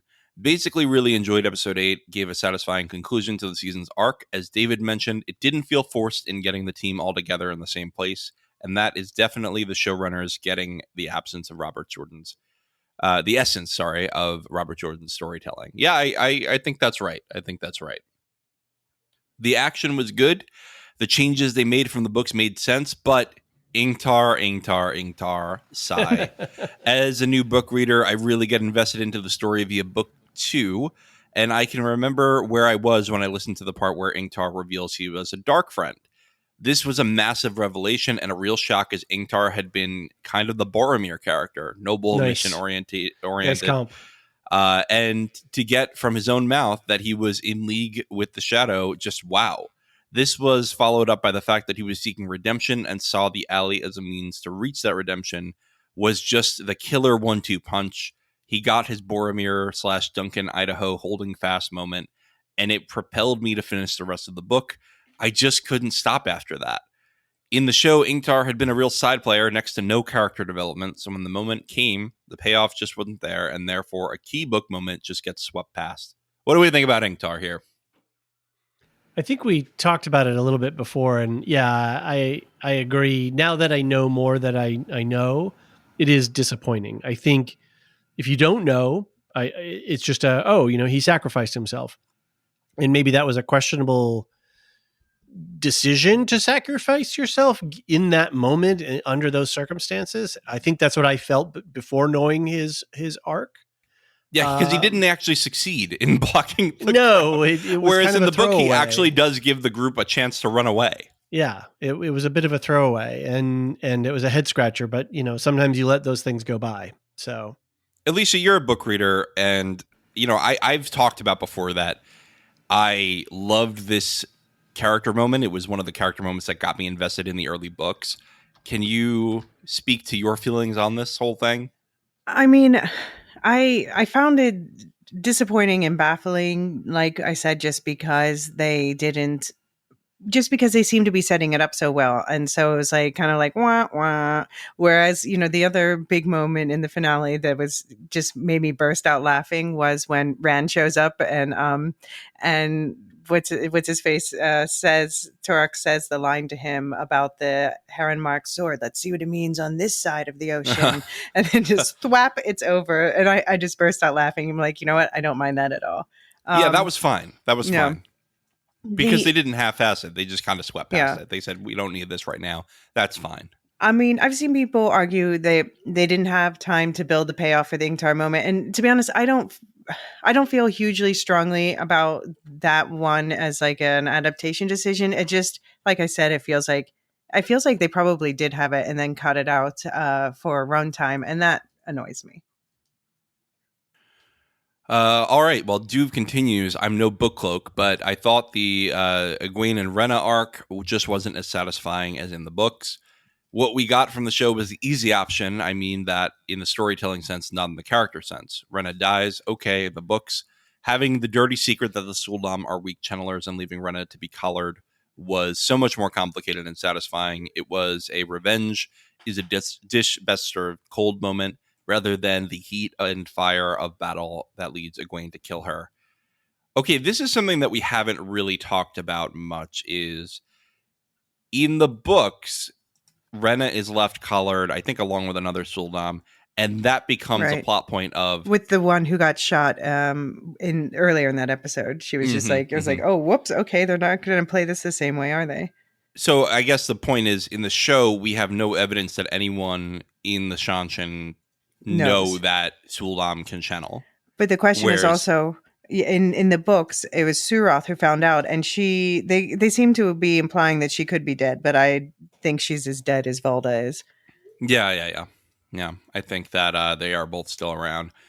But yeah, I think that there was this whole thing of like characters having this knowledge within Shanshan that could destroy the Empire, right? It's a complete turning on its head of something central to their holding of power. I agree. And I have to think that they're doing this, just, to clear out characters because they don't have enough screen time to give them. But I have to think that they are going to address this. Now the audience knows this secret. And I have to think that it's going to come back in another way. Yeah. I mean, I'll say if they were just doing it to clear out characters, I think they could have left the nameless Suldam chained up somewhere, have her still be collared somewhere. They didn't have to kill her, the naive Suldam. Yes. And they could have still killed Rena. I think her name is. Yeah. But okay, one thing that could be interesting they could be setting up is now our heroes have this knowledge, but people within the Shanshan do not. Maybe that gives them an advantage later. Okay. All right. Fair enough. We have more feedback from Duve. Now, these are just nits, so go on to season feedback. Here we are. I went into season 2 after a non-ideal way to consume season 1, which was on 2 long-haul flights to the States and back. So I wasn't super invested in the show or the books. I credit both John and Elysia for persuading me to give the books a go, and a big thanks for convincing me.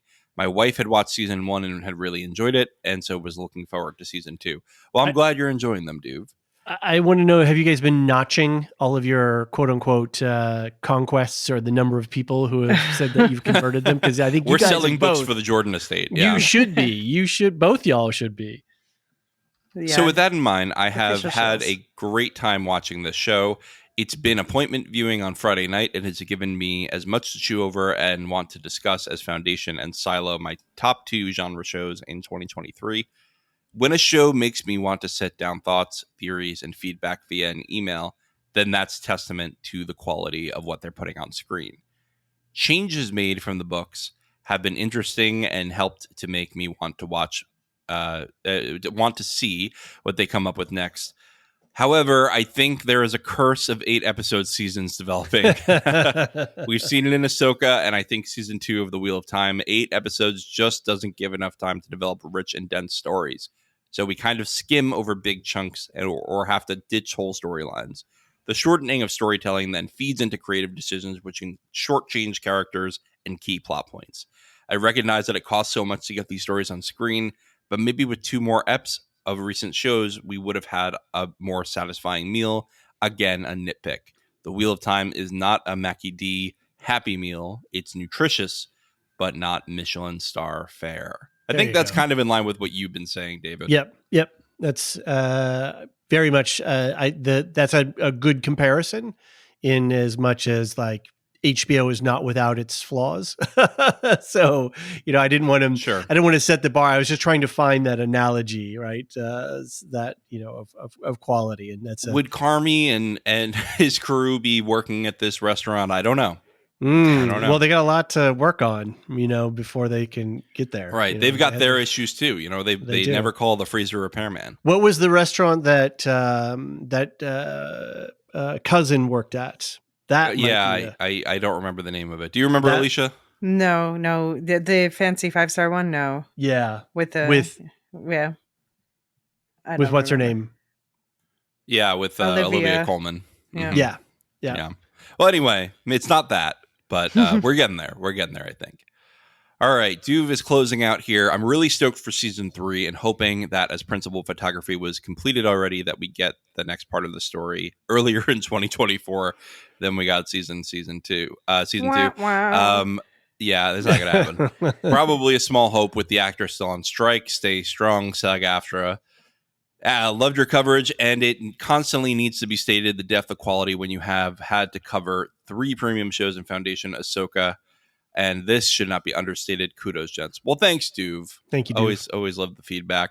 So much more that I could say, but I can imagine there will be a ton of feedback on the show. Thanks again, guys. See you in season 3. Duve71, stew somewhere in the Isle Wastes. All right. Tom V writes in, says, "Hey gang, new listener and enjoying the journey with you. Welcome, Given Tom. the whole thing about not being able to sink the ferry with the one power, this is a book thing, but it would have already happened, so we're good. How do you reckon they square Moraine's torpedoes with the no use as a weapon oath?" This All is right. a good question. This is a good question. I had the same thought when I was watching it, but I didn't bring it up on the pod because I had enough complaints. And what do you think, Elysia? Because you're an expert on the one power.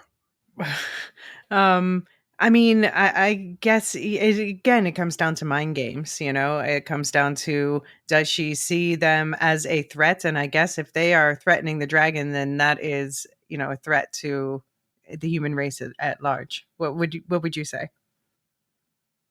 What if we had a white cloak Aes Sedai and they just thought everybody was a dark friend?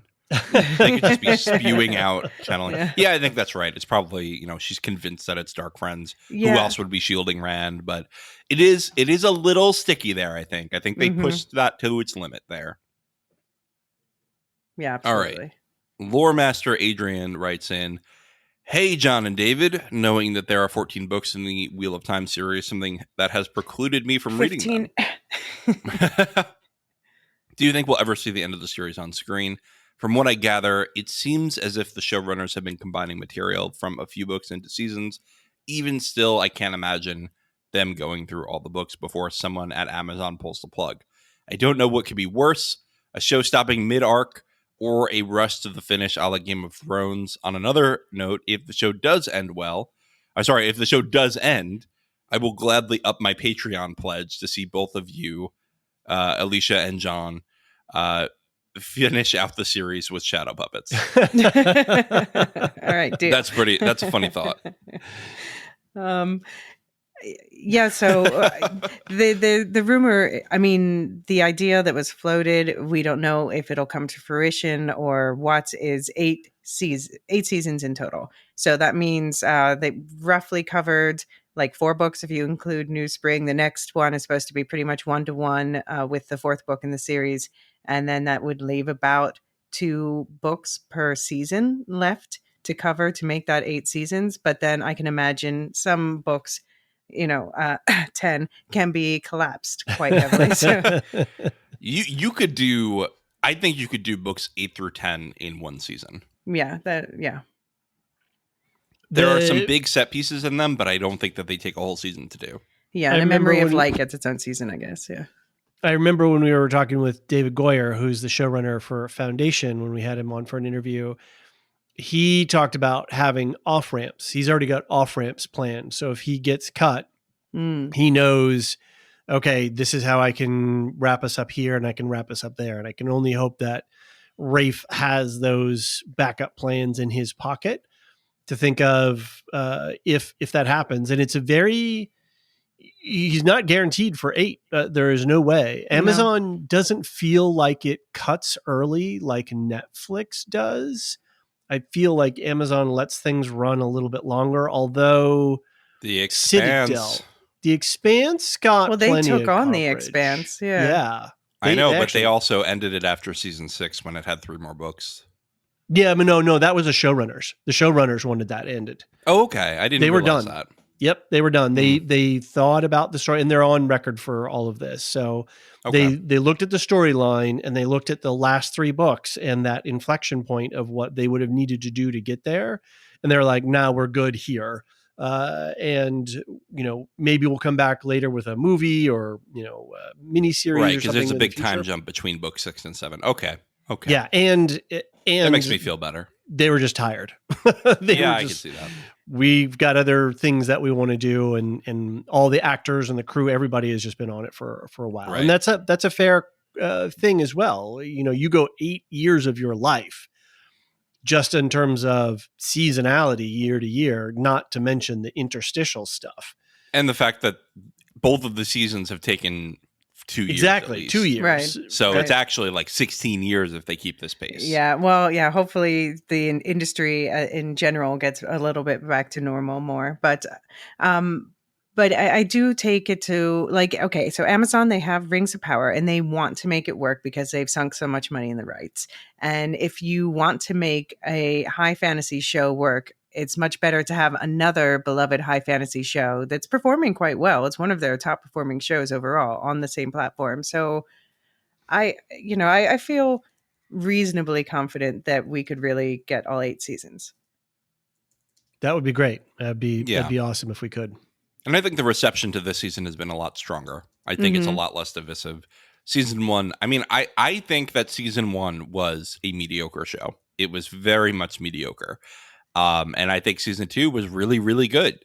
It wasn't my favorite show of all time, but it was really, really good. And I think that the Twitter discourse, the conversations in our Discord show me that people are watching it and they're enjoying it. Yeah.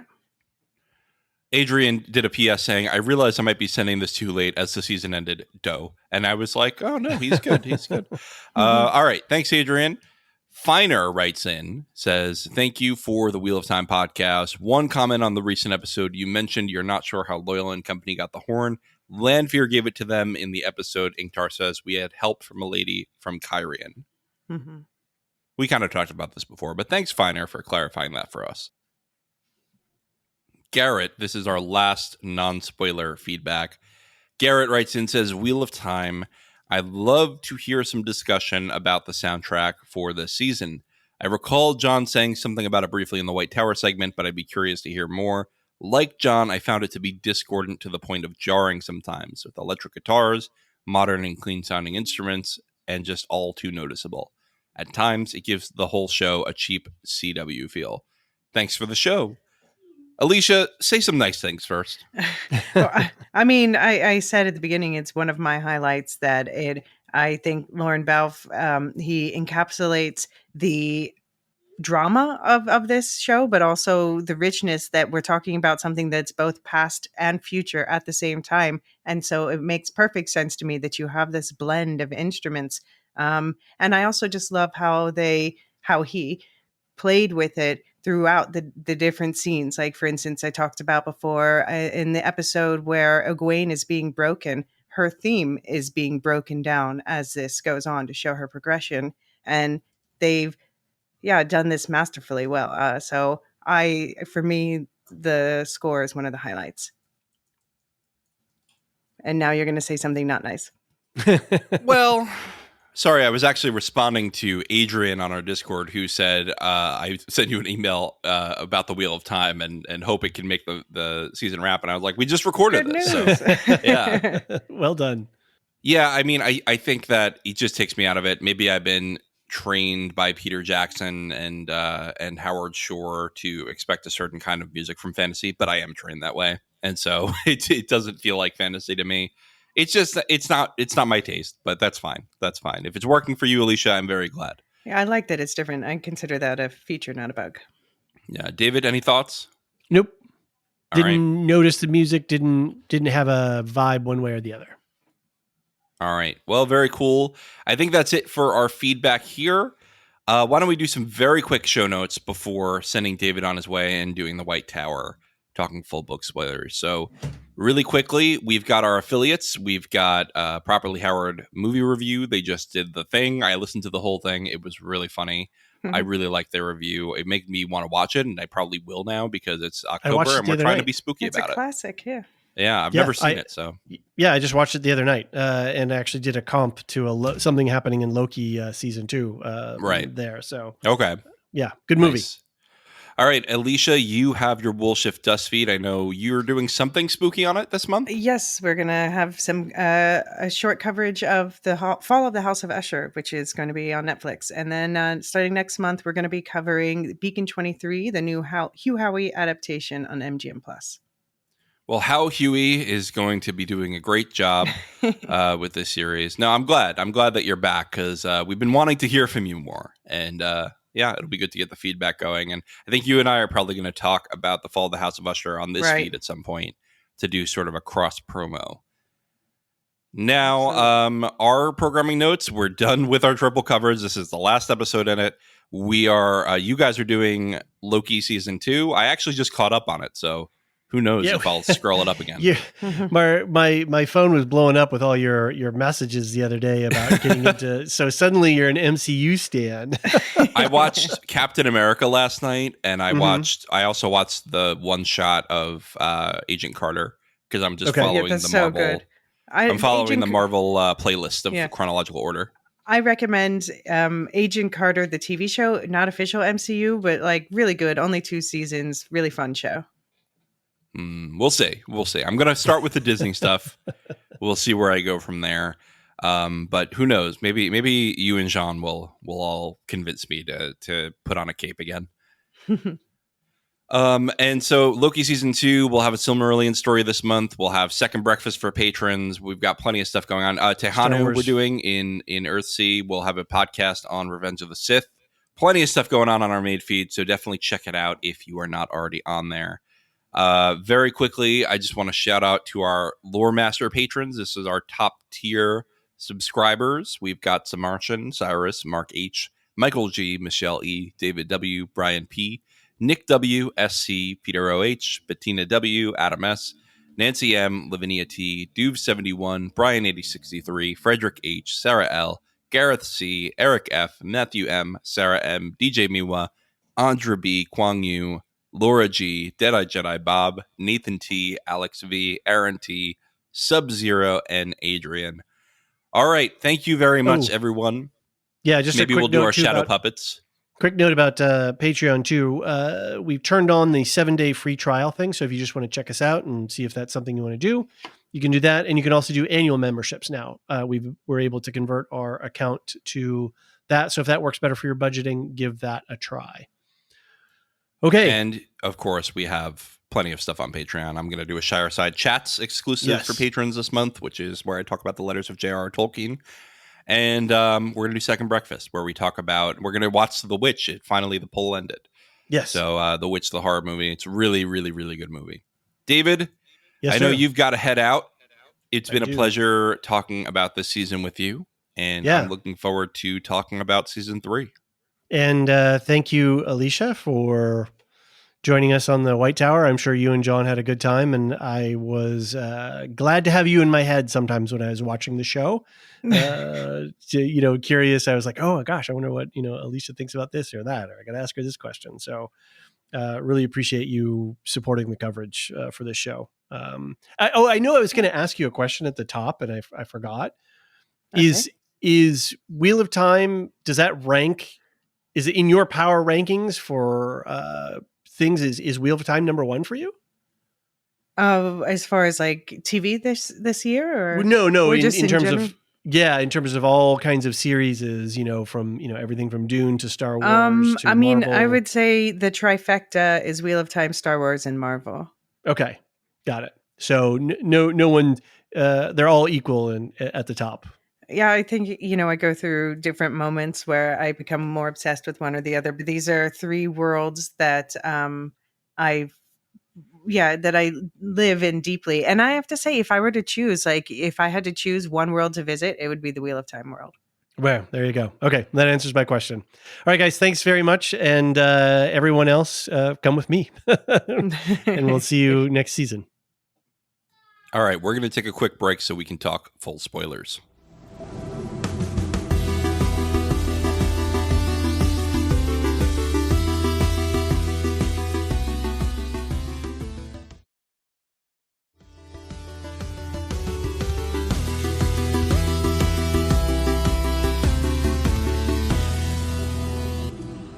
And we're back, and David just showed us his Flarkin before. That sounded inappropriate. That sounds terrible. My Flarkin came to pay a visit. No, I did not show you anything. It's a name for a cat in the Marvel stuff if you're not in that world. Let's all calm down. Calm down. All right. Goodbye, David, because it's time to talk full book spoilers with just the Aes Sedai in the room. Elysia, what did you think of the full adaptation this season? Yeah, I think I was guilty as ever, as I was in the first season, of writing things in my head before going into episodes. But I think the writers had earned my trust more, or maybe they continue to earn it more this season. And even though things were different, I still enjoyed them. Some things felt a little bit rushed. We've talked about that ad nauseum, but overall, I just think that this is an excellent adaptation, and I just love seeing these characters on my screen, and I need the whole story, please. I know. It would be such a shame if the show got canceled early, because I know David's talking about off ramps, and I think that works in a show like Foundation where it's a very loose adaptation. Right. But I don't see a lot of off ramps on the Wheel of Time. I mean, I guess if they had ended the season as they did now, I mean, hopefully they would have been given time to wrap up a few loose ends, but I guess it ends on a hero's note or whatever. But still, no, come on. We need the final battle. Like, we've been talking about the final battle since the first episode, the last battle. Yeah. Yeah. It would be a real shame to end without the last battle, especially because, you and I know that the last battle is not just a war. It is sort of a battle of competing ideals about the world. Right. Exactly. Yeah. And they've been building it up so much. And I've talked to a lot of new to the story people who haven't read the books, and a lot of them are loving it and just like completely sucked in and want to know more. And some people are, more like David, where they're like, that's a lot of information you're throwing at me. I'm not sure it's paying off. Right. And I just we know from the books that this grows and grows. And a lot of us, I certainly was sucked in right away. Some people it takes longer, but the payoff is so worth it. Right. Yeah, I think that's right. I mean, I was hooked in right away too. I really loved book one. I mean, I related to Rand a lot in the early seasons. I felt like I knew that guy from when I was younger. And yeah, his POV sucked me in right away. But as the books grew, I cared less about Rand and more about other characters. And it just gets more interesting, and it gets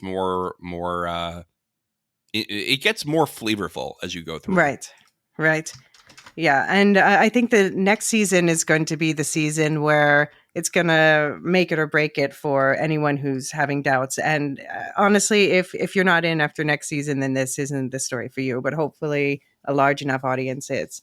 Yeah, I mean, I always say to people, if you don't like the books after book 4, then you're probably not into the series, and that's fine. Yeah, that's fine. But yeah, I think book 4 is a real threshold moment, because you have that triple finale of Nynaeve fighting Mogideon, you have Perrin fighting the White Cloaks and the Trollocs, you have Rand declaring himself to be the Karakarn. It's all and fighting Asmodean too. It's all so good. It's just such a good climax. Yeah. And I'm very excited, as you were saying, that Rafe Judkins, the showrunner, said that it's going to be like a very exact adaptation of The Shadow Returns. And a lot of the filming news that I've seen coming out so far has been them filming on the Two Rivers set, and the Tinkers are there, including, I was worried about Daryl McCormack Aram coming back, but he's back. His I saw you tweeting about back. That. Yeah. They recast Marin, right? That was the big news. Yeah, they recast Egwene's mom, but I think I'm fine with that. I'm assuming most people are going to be okay with that. Yeah, but then there's so many things that I want to see. Like, hopefully we're getting Fail. We must be. I'm assuming we're getting Fail. Right. I can't wait to meet her. And I'm wondering, I think we're going to get Lord Luke too, because there is an actor that's been cast, but they won't say is what. His name is Luke Featherston, if you want to look him up. And he looks like he could be Rand's uncle. Okay. All right. I wanted to bring in some feedback here because I think it's relevant here. Scott H wrote in, and this I saved for the White Tower. It's the only one that I sheltered from the spoiler-free folks. Says, I'm typically not one of those fans who gets too caught up in book versus show differences, but I'm anxious about the show's long-term plans for Rand.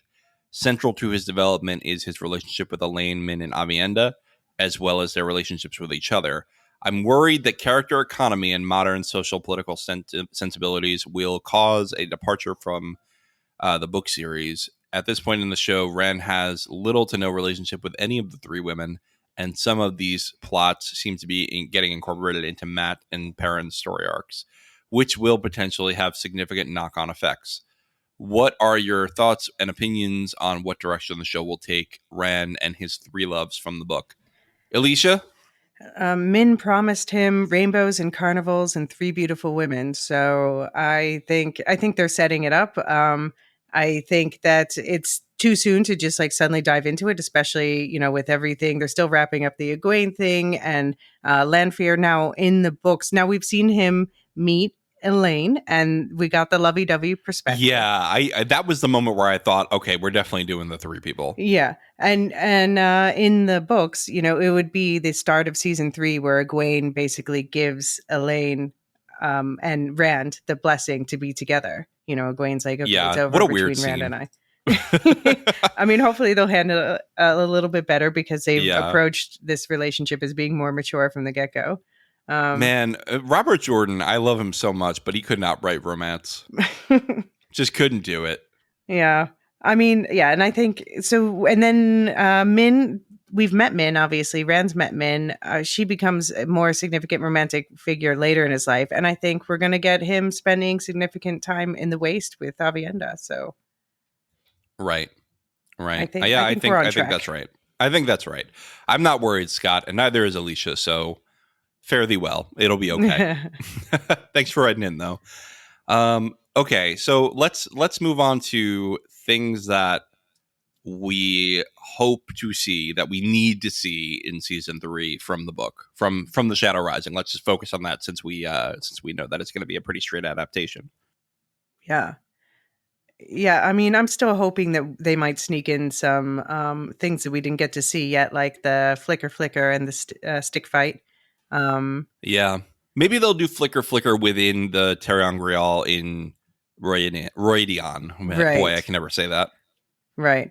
Yeah, I think the thing I need the most, that I'm most nervous about, but I honestly believe they've been foreshadowing this heavily, is the fins. Like, I don't know, people are just freaking me out because people are saying, oh, they're replacing the fins. And I don't think so. I think they're just that would be such a mistake to cut that out. It's a very unique part of it. Yeah. Yeah. And it's deeply tied to, Matt, to Moraine. It's an important like world. And I am interested to see how they bring this all together with all of the mirror worlds and the dreaming stuff. And I think they could weave it together in a nice, neat way, a neater way than the books. Yeah. I think that's probably right. For me, I mean, we know Two Rivers is happening. I need the history of the Aiel that Rand sees to be in there and nailed, because that is something that is, I mean, one of the jaw-dropping moments of that book for me is learning how the Aiel became the Aiel. Yeah, for sure. Yeah. And especially with the Tinkers coming back. So yeah. I really love how much they hate the Tinkers when they were Tinkers. Well, that's the thing. You do hate the most similar to yourself, right? Right. Yeah, pretty good stuff. And then Perrin in the dream world has to be cool, because Perrin, as David pointed out, and I think that's right, they haven't been doing a lot with him this season. And I hope that I hope Hopper's back. I'm sure he will be. Yeah, I'm sure he will. And I hope that we will get more development on Perrin's dreamy powers.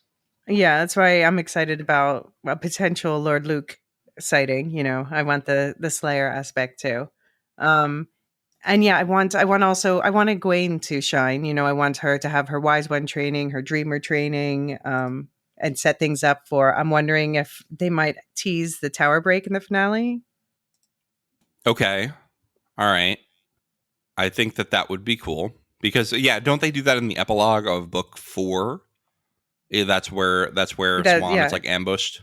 Right, exactly. So it would be perfect if maybe that's what he means also by like a nearly direct translation to screen. Yeah. I hope that they do it well, and I think we're getting Elida, right? So we will have some kind of conflict here. Yeah, I'm wondering what's going to happen with Caemlyn. That's a setting. I'm guessing at the beginning. I'm thinking that Elida is going to be like, "You lost Elaine," and then go storming to the tower with the boys. Hopefully, still waiting for that quarterstaff fight. I'm wondering now. One interesting casting announcement is they cast someone as Jack Lunault, who is a minor dark friend involved in the Caemlyn political plotline in the book. So I'm wondering if that means anything. Interesting. I think maybe we'll get a Robin or Samael with Morghese at some point, maybe in the Mm-hmm. season after her sons are gone. I think that would be a good way to do it. Right. Empty nest. Yeah. Are we ever Y- going to get Gareth Bryn? Um, yeah, I'm hoping. I was actually just fan casting, well, not even a specific person, but just like thinking of what if they made that a female character. Okay. And then, Okay. yeah, that could be interesting for later plot lines with Brigitte and also with Swan. Right. You know, it's funny. I always pictured Gareth Bryn as the six-fingered man from The Princess Uh, Bride. you killed my That's always brother. been like Prepare the to die. look in my mind. Okay, fair. Yeah, Yeah. definitely someone like dark haired like that. I don't know. I don't know. I guess they must describe him that way. Like, I just want him to be like kind of menacing, but then like secretly sweet. I think Right. that that's the right way to portray him. Right. Yeah, I agree. Um, Yeah. and what role do you think that Sean Chen will play next season? I kind of hope they're gone for a couple seasons, Yeah, just the you way think? they are in the books. Okay. I'm good with I'm them being gone for a while. Although I guess no, They they were show still back up. active along the Y- coast and stuff. Yeah. Eganin shows up. Is that book 4 that she shows up? Yeah, I think you're right. Um, I think you're right. Yeah, because that's where they meet her is in now I can't remember the Tenchiko. name. Tenchiko, yeah. So then they use her to get into the palace, Yeah, and the fact into the that Panarch's palace. they left a cliffhanger with Bale. Now in the books, Bale was supposed to throw something else into the ocean. I mean, do you think they'll do the whole male Adam plotline, Adam, whatever we're calling it? I mean, that scene with Samaraj in book 11, I think it is, or 12, that's one of the most chilling moments in the series for me. It was insane. So I hope Mm, that we get that later. And yeah, it's interesting to have Rand access the true power there. I think you need something to make him do that. right, right. Have to really make him panic, I guess. Yeah. Yeah, I'm wondering. One of my big questions is what's going to happen with the Wonder Girls. Like they have their travel rings, presumably. So are they going to? Because two of them are not yet accepted. So are they going to go back and do that, or is it just like straight to travel time? Because also, what's going to happen with Leandrin? Is she going to go back to the tower, which Hmm. she can't do if the girls are there, or is she just going to go off and get embroiled in other plots? Yeah, I think Leandrin will go back for a little bit. I think the girls will stay away for a little bit. I don't think you need to have the accepted test because they don't need the rings now. And you could still have the Egwene Amerlin seat plot line and say she was raised just the same way she was in the books. Right? Yeah, yeah. Yeah. Yeah, and I'm wondering if they'll send Mim back to the tower because we got to get Mim back in the story somehow. And I guess that makes sense because Right. they Right. still have the hold over her. Um, Hmm. and yeah, I guess my other big question is Matt going to remember his past lives in the old tongue now, or is it going to be like holes in his memory and maybe that's what makes him go seeking answers? Yeah, I hope that he still needs some answers because it would be nice. Or maybe you know how Brigitte forgets parts of her lives while she's Mm-hmm. outside of the world between worlds, Talor Right. Riod. I think that it may be the same with Matt. Right, he remembers fully when he's in that moment, and then he's like, "Oh wait, but what happened?" Yeah. Yeah. Yeah. It's a lot to hold in a human head. Yeah, no, it's true. And yeah, and I think it's more interesting if he forgets some things and is like, that's like his little struggle. But I loved seeing him come to life and be the playful Matt. I want more of that. I want the Black Aja hunt, especially. I do want Viren and her brown Aja team to be more involved in it. And this threat of them investigating Logain too. Want to see some of that. Um, Tam to come back. Tom, I'm so excited for Tom. Please give us songs. I'm even excited to see more Fane. I want to see Crazy Fane. Yeah, I really want Unhinged Fane. I don't know what they're doing with that. They really need to get him a little crazier already. Explain why he can just handle the dagger and nobody else can. Right. Because Yeah. he's secretly insane. Yeah, sure. Whatever. Just give me Unhinged Fane. And I need to know if Maxim's a dark friend because I've gotten very suspicious recently. Yeah, they did seed that, right? Like, I have to be away from her. She can't see in my head unless we're in battle. And then I got to really concentrate just on the battle. Yep. And the hand gesture thing and him making eye contact with Varen and Joya. I don't know. Yeah. Mm-hmm. Yeah. And they're going to break our hearts with Dane, which they definitely don't do in the book. So I think they have a good track record of making me feel things for villains that I didn't in the books. Yeah, I think that's right. What about you? Anything else that you're looking forward to? I think I listed most of what I'm looking forward to. I think they need to bring in Kalendor at a certain point, but I'm okay with them putting that off for another season or two. I think it'll be early. I think it'll be beginning of next season, but we'll see. You think? Okay. Because they're begin the book in tier, so I think they might just do that whole plot line. Okay. All right. And we do have to go east. Right. Because we need to get to the Aiel Waste. Aiel. Yeah. Aiel. Yeah. Well, now we had Avienda declaring him Karakarn, so that gives them good motive. Yes, I think that's right. She's going to be like, "You're the Karakarn," and he's going to be like, "What?" And they can move on from that. Yeah. And Moraine will hear that and be like, "Oh yeah, there are the prophecies. Let's go. Let's go find out." Exactly. Buddy boy. Yeah, maybe Lanfear will transport him away to get him away from the other Forsaken. Yeah, I'm wondering what's going to Aiel Waste quickly. I'm wondering what Lanfear is going to be up to, because they can't, like, she was such a hit this season. It doesn't feel like they'll diminish her roles. Yeah, I think she'll still be around quite a bit. I think she's just going to be a little bit more cautious. Yeah, fighting with Moggy in the background and would other Forsaken show up. Right. All right. Well, this was a great podcast. I think we're at the 2-hour mark around. Yeah. I don't know, because we had to stop recording and start recording from a technical issue, but we had a full discussion, and I'm glad we were able to talk book spoilers for a little while. Elysia, it's been a pleasure doing the White Tower segment with you all season, and I'm looking forward to next season. Yeah, can't wait. January 2025. Make it so. All right. We'll see you then. The Lorehounds podcast is produced and published by The Lorehounds. You can send questions, feedback, and voicemails at thelorehounds.com/contact. Get early and ad-free access to all our episodes at patreon.com/thelorehounds. Any opinions stated are ours personally and do not reflect the opinion of or belong to any employers or other entities. There's a ton of great nerdy TV out this fall, from the new Star Wars live-action Ahsoka show to the epic journey of the Wheel of Time. The Lorehounds have got you covered with full recaps, deep discussions, and answers to listener questions. Search for the Lorehounds on your favorite podcast app, including YouTube and Spotify, for a fire hose of science fiction and fantasy.